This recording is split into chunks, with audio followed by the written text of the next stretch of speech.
औज़ुबिल्लाहि मिनश्शैतानिर्रजीम बिस्मिल्लाहिर्रहमानिर्रहीम क़ालल्लाहु तआला व तबारक फ़िल क़ुरआनिल करीम युसिरून अला अनफुसिहिम वलौ कान बिहिम खसासा। सदक़ल्लाहु मौलानल अज़ीम।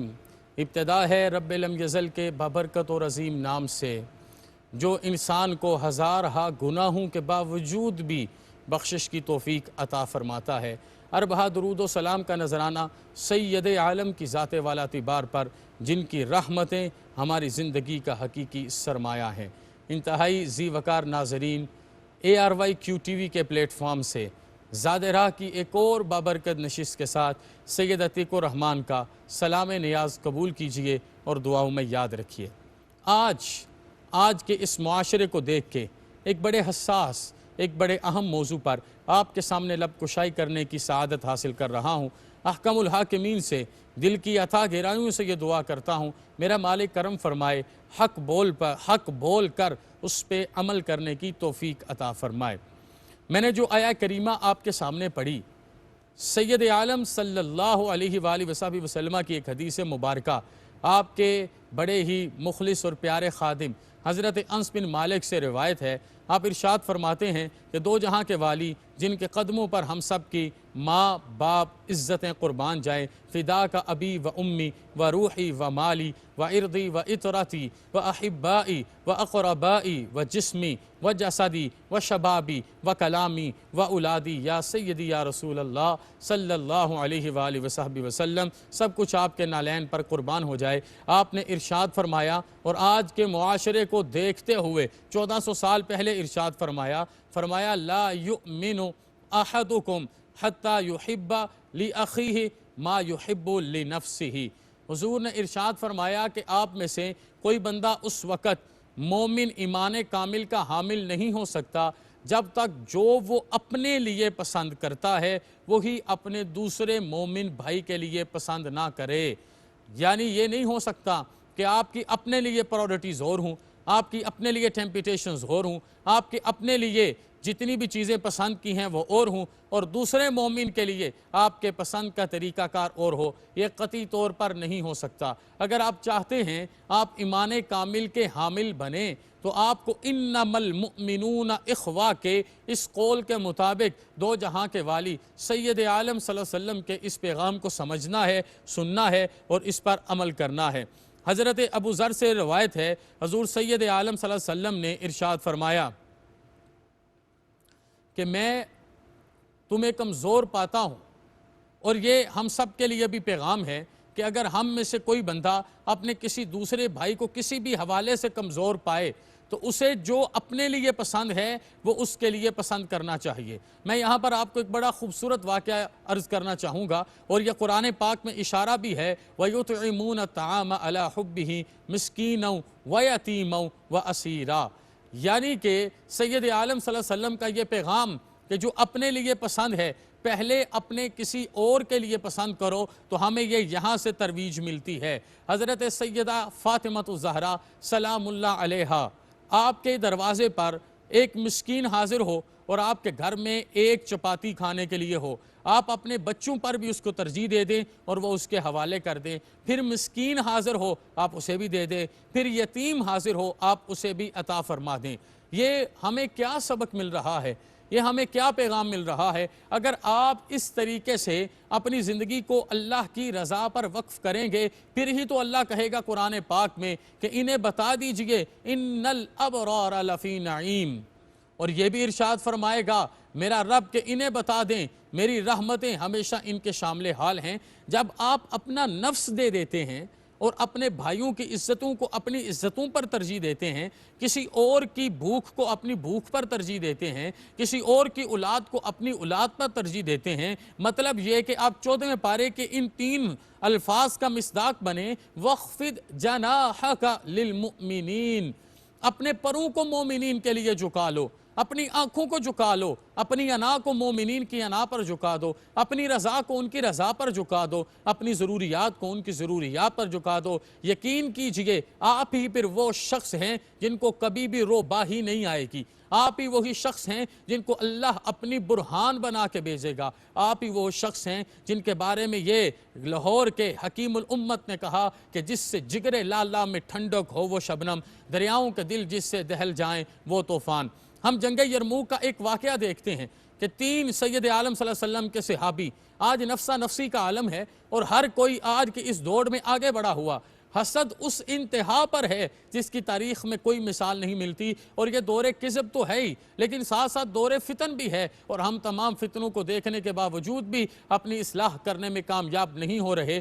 तो वहाँ पर क्या मंजर देखने को मिलता है कि मशकीज़ा पकड़ के एक शख्स एक सहाबी के पास जाते हैं, ज़ख्मी हालत में हैं और वो अल आतश कर रहे हैं, प्यास की बात हो रही है, ऐनल मा, पानी को मांगा जा रहा है। लेकिन जब उनके पास पहुंचे तो दूसरे भाई की आवाज़ आई, जब उनके पास पहुंचे तो तीसरे भाई की आवाज़ आई। तो इन तीनों के एक दूसरे के साथ मोहब्बत के, शौक़ के, न्याज के ये ताल्लुक़ थे कि पहले ने दूसरे की तरफ भेजा, दूसरे ने तीसरे की तरफ भेजा, और तीनों ही एक दूसरे के लिए अपनी जान को कुर्बान कर गए। ये होता था और ये होना चाहिए, और यही तो मोमिनीन का मुआशरा है, यही हकीकी इस्लाम का मुआशरा है। इसी मुआशरे में तो मैंने और आपने जीना है, इसी मुआशरे को तो परवान चढ़ाने के लिए आज हम इस कायनात में मौजूद हैं। हमें ऐसी सहर ही तो चाहिए, हमें ऐसी शब ही तो चाहिए जिसकी सुबह भी अल्लाह के फजल से नूर अला नूर हो और जिसकी शाम भी अल्लाह की रहमतों का हकीकी मानू में ज़हूर हो। एक और बड़ा खूबसूरत वाक़या इसी लिहाज से मैं आपकी खिदमत में अर्ज़ करना चाहूँगा, और ये वाक़या आपने पहले भी सुना, लेकिन आज आपकी खिदमत में एक और मिनहज से मैं इसे पेश करना चाहता हूँ कि हज़रत सैयदा ज़ैनब जो कि शहज़ादी हैं मौलाए कायनात की, और हज़रत सैयदा फ़ातिमा ज़हरा की, आपके ज़माने में भी ऐसा एक वाक़या पेश आया कि दरवाज़े पे कोई बंदा दस्तक दे दे, और दस्तक देते हुए वो कोई मांग ले, और घर में कोई चीज़ खाने को नहीं थी सिवाय उन चंद लुकमों के जो लुकमे आपके पास मौजूद थे, जो बेटी ने खाने थे।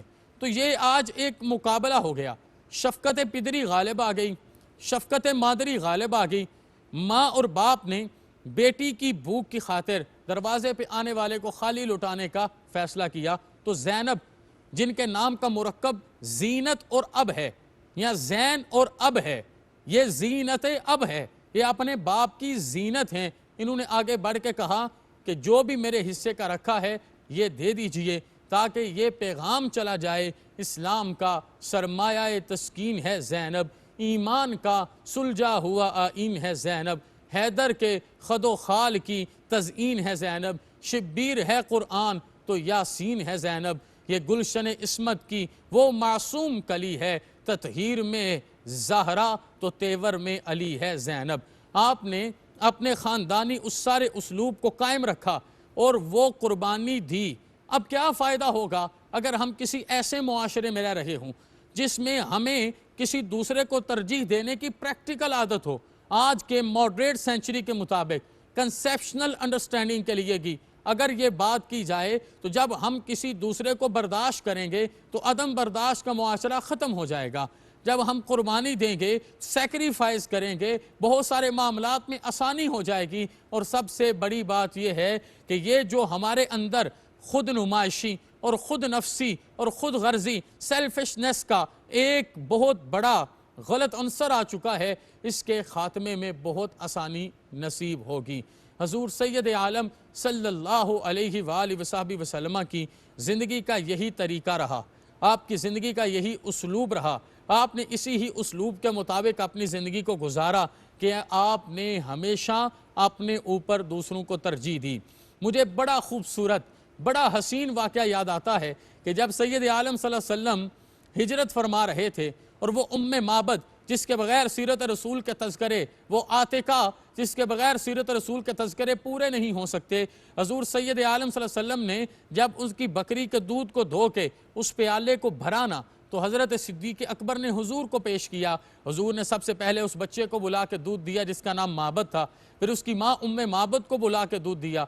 जब सिद्दीक़ अकबर को दूध का प्याला पेश किया, और ये ज़ियाउन नबी शरीफ में मुख्तलिफ हवालों से ये बड़े खूबसूरत जुमले आए, तो सैयदना सिद्दीक़ अकबर तो आदाब रिसालत जानते थे।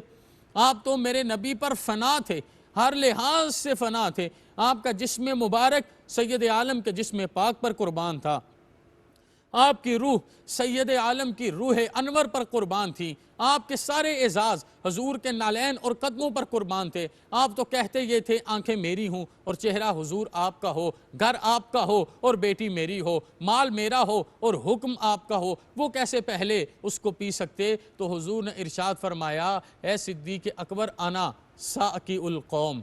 आज के रमज़ान करीम के इन लम्हों में लीजिए ये ज़ादे राह कि मेरे आका ने क्या इरशाद फरमाया, कहा ए सिद्दीक़ अकबर आना साकी उल कौम, मैं तो पूरी कौम का साकी बन के आया हूँ, मैं तो जाम भरूंगा, मैं तो प्यास बुझा दूंगा कि मक्का में खुला जिस दम मैं खाना मोहम्मद का, पी पी के हुआ हर एक मस्ताना मोहम्मद का, था सोज़े मोहब्बत में जल जल के मज़े लेता, अल्लाह रे बिलाल आशिक परवाना मोहम्मद का सल्लल्लाहु अलैहि वसल्लम। आना साकी उल कौम व साकी उल कौम आखिरुहुम। ए सिद्दीक़ अकबर, मैं तो कौम का साकी बन के आया हूँ, मैं जिसकी रूहन प्यास बुझानी है वो भी बुझाने के लिए आया हूँ, जिसकी जिस्मन प्यास बुझानी है वो भी बुझाने के लिए आया हूँ। मैं तो लुक़मे दे देता हूँ और लोगों को सैराब कर देता हूँ। जिस्मानी और रूहानी ताकतें अल्लाह के फ़ज़ल करम और एहसान से अता फरमाता हूँ। वो दुनिया हो और उम्मे माबद की कुटिया हो, सिद्दीक़ अकबर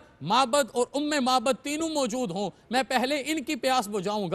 और अगर वो कल क़यामत को हौज़े कौसर पर जाम देने की बारी हो, मैं दाएँ हाथ से सिद्दीक़ अकबर से ले लूँगा, बाएँ हाथ से फ़रूक आज़म से ले लूँगा और हौज़े कौसर के जाम भर भर के मैं अपने उम्मतियों को पिलाऊँगा। जिस वक़्त कोई किसी का पुरसाने हाल नहीं होगा और यौम ला तमलिकु नफ्सुन लिनफ्सिन शैआ वल अम्रु यौमइज़िन लिल्लाह का हुक्म आम हो चुका होगा, मैं प्यास बुझाऊँगा। 50,000 साल के उस दिन में जब किसी की प्यास नहीं बुझेगी, मैं प्यास बुझाऊँगा। इस हदीस मुबारका को जिसको हज़रत अनस बिन मालिक ने इरशाद फरमाया, और हज़रत अनस बिन मालिक का अपना कौल भी यही है कि मेरे आका करम फरमाते, सबसे पहले जो माल आता मुझे अता फरमाते, आप लंगर शरीफ में से जो रिज़्क़ हलाल आता आप सबसे पहले देते, कभी सुफ़ा के चबूतरे पर आप अपने हाथों से तकसीम फरमाते, कभी मस्जिद नबवी में आप अपने हाथों से तकसीम फरमाते, कभी शहर का इंतज़ाम फरमाते, कभी इफ्तार का इंतज़ाम फरमाते, कभी हज्जतुल वदा के मौका पर हुजूर इस तरह करम फरमाते कि ऊँटों के काफ़िले